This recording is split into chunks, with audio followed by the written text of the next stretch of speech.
गुजरातमधील जुनागड शहरापासून सुमारे 50 किलोमीटर अंतरावर असलेल्या शोभावतल्या गावातील खोडियार आश्रमात एका 15 वर्षीय मुलानं त्याच्या भावाची झोपेत असताना लोखंडी रॉडने हल्ला करून हत्या केली आहे आणि गर्भवती वहिनीची देखील निर्गुणपणे हत्या केली आहे।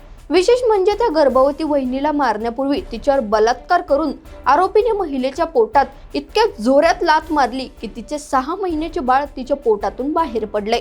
ही घटना 16 ऑक्टोबर रोजी घडली होती, परंतु शुक्रवारी 31 ऑक्टोबर रोजी ती घटना उघडकीस आली आहे। मात्र नंतर आरोपीने त्याच्या भावाचे आणि वहिनीचे मृतदेह घरात नग्न अवस्थेत पुरले आणि सगळ्यात धक्कादायक गोष्ट म्हणजे त्याच्या आईनेच त्याला मोठ्या मुलाचे आणि सुनेचे मृतदेह घरी पुरण्यात मदत देखील केली आहे। या सगळ्याच घटनेची माहिती मिळताच पोलिसांनी आश्रमात जाऊन आश्रमाच्या मागे असलेल्या घरातून जोडप्याचे आणि एका नवजात बाळाचे कुजलेले मृतदेह बाहेर काढले असून पोलिसांनी अल्पवयीन आरोपीला अटक केली आहे।